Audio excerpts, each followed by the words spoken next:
is Alex Petrovic, and you are looking at a born and bred Brightonian. Yeah, I'm like a unicorn down here, there's not many of us. And I've loved growing up in this city, but Brighton's a weird place, and I think if you weren't originally from Brighton, you can kind of tell what kind of place you're dealing with, just from the road names alone.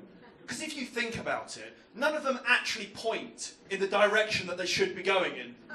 East Street is going north, North Street is going west, and West Street is going south. There is only one road in Brighton that is even sort of pointing in the right direction, and that's Western Road, and to be honest, that one doesn't sound too sure of itself. You see a lot of weird people in Brighton as well. I remember one night out in Brighton, we saw this guy. He was coming down the road towards us dressed head to toe as Gizmo from the film Gremlins. And one of my friends asked me, "Oh my God, look at that, it's an amazing costume. Are you off to a fancy dress party?" And this guy looked my friend up and down and went, "No mate, it's just Brighton, get fucking used to it." I want to apologise before I go any further if I come across as a bit scatty. I got concussion recently and I had to go to A&E, which is a horrific experience in itself. But the weirdest thing about the whole experience was 2 days after my visit to A&E, I got a text message off them that read, "Thank you for your recent visit."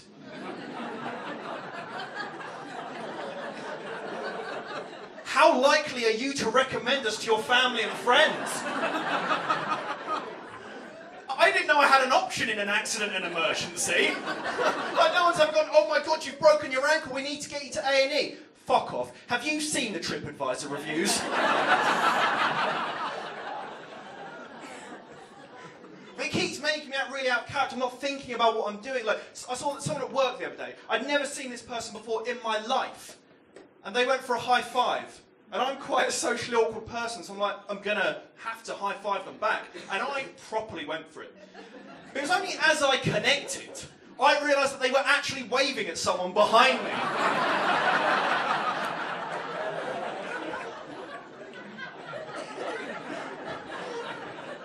Something else weird happened to me at work the other day. The girl sitting next to me, she was singing "Lucy in the Sky with Diamonds." And this guy walked past our desk and was like, "What's that? What's that you're singing?" She goes, "Oh, it's the Beatles." And he went, "Beatles? Nah, mate, nah. Don't really like the Beatles. But then again, I also don't like Ollie Murs." I was thinking, what? What has that got to do with anything? Like, the only link there is that they're both musicians. Like, I'm trying to imagine what this guy's like in on a night in with his friends. "Oh, Jimmy, should we get a takeaway later? What do you feel like? Should we get Chinese?" "Chinese? Nah, mate, nah, never really liked Chinese. But then again, I also don't like Ollie Murs."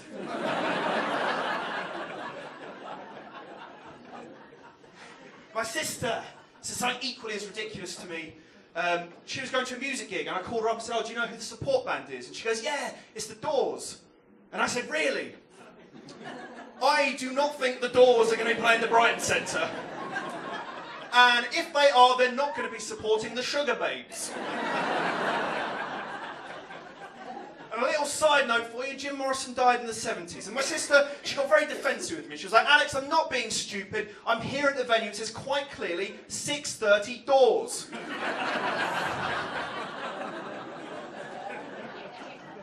Genuinely wish that wasn't true. I used to live with my parents as well. They're quite weird people. And they used to tell me a lot of lies when I was younger. So I was quite a fussy eater. And I didn't like eating things like cheese. So my mum had to trick me into eating it. So she told me what I was eating wasn't cheese, but Dutch white chocolate. So it was a good period of my childhood where I thought Baby Bells were giant chocolate buttons. You'd think one Dutch lie is enough, not for my parents.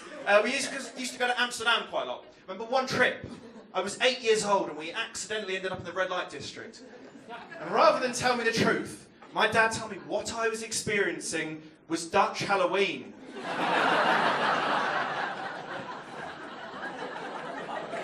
I mean, at that age, I was quite taken back by all the red lights. I remember naively asking my dad later that same evening after dinner, "Oh, Dad, on the way back to the hotel, is it all right if we go back past all those Dutch Halloween celebrations?" And my dad turned to me and said, "You know what, my boy? I think we can." I think were saying is that, Alex, didn't that scar you? Don't things like that scar you when you're a child? To be honest, things like that won't scar you.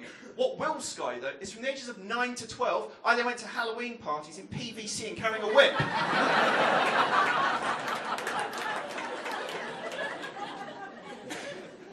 They watch a lot of shit TV as well, my parents. One programme they love is X on the Beach. And if you've never seen this programme, let me sum it up for you. It's basically one of those programmes where it's all these single people on an island, and then to spice things up, every now and then they just throw in an X.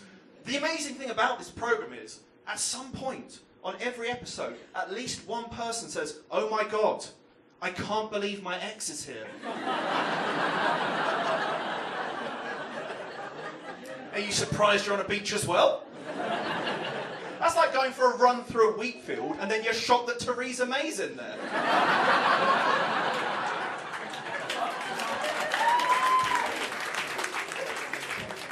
I've moved out of my parents now and I live on my own, and I don't mind living on my own. What I'm finding quite difficult is buying food for one person. So what I didn't realise before was this: as soon as you open up food, you inadvertently set off this food expiration date time bomb. Like, even if the expiry date is 2 weeks in the future, as soon as you open something, you now get 3 days to consume all of it. But I can't think to myself, do you know what, I feel like a cup of tea, I'm just going to open some milk. You've got to ask yourself a serious question. Can I commit to 57 cups of tea in the next 3 days? Like, food no longer becomes about enjoyment, it's about practicality. Like, if I'm having pesto pasta for dinner Monday, you better believe it's on the menu Tuesday, Wednesday, Thursday. And then, when you've got stuff to use up, you find yourself just throwing things together. Last night, I had fish finger stir fry. FYI, delicious. And my friends are saying things like, "Alex, do you want to come out for a drink later?" And I've got to be honest with them. No, I've got a family-sized pack of grapes I should be getting on with.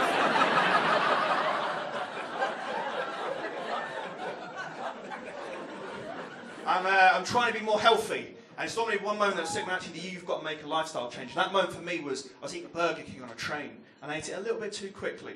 And a normal human being in this situation would get indigestion. But I managed to give myself a stitch. So I've eaten the Burger King so fast, I've managed to convince my own body that it's exercise. I am trying to lose a bit of weight as well at the moment. I think if you are trying to lose weight, it's important that you set yourself goals.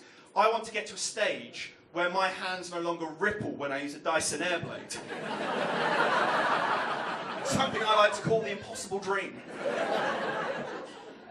But cheese is a big reason that I put on so much weight, and I love my cheese. And one of my favourite dishes is nachos. And I went to a Wetherspoons quite recently. I said, could I order some nachos? And they said to me, "We're really sorry, it's not on this season's menu." I said, "Really? That famous seasonal dish, nachos." Oh, it's always the first to suffer when there's been a poor harvest. I've tried exercising as well to help me keep fit. But the thing I've realised is, because I've joined a five-a-side league, and the thing I've realised from joining this five-a-side league is you cannot trust laddie people to come up with mature team names. Like, I always feel sorry for the announcer of our league having to try and say, with a straight face, "Right then guys, gather round. On the back pitch, we've got Ball Bag Wanderers versus Leave My Barcelona.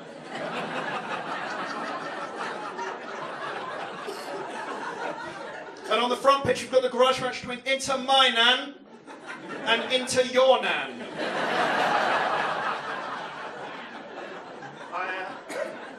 I watch a lot of local football as well. I go see a team up the road called Whitehawk. And they're called Whitehawks, so their nickname is the Hawks. Very clever. And I went to one of their games recently, and one of the players scored a goal. And to show that he was a true Hawk, his celebration was he started flapping his arms about and strutting about the pitch like that, and the crowd went crazy. They were loving it. However, one person behind me wasn't that impressed. He turned to his friend and went, "That's all very well, but technically speaking, Hawks glide."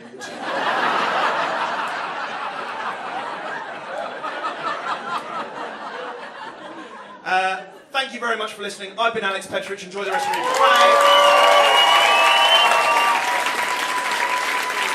Yeah!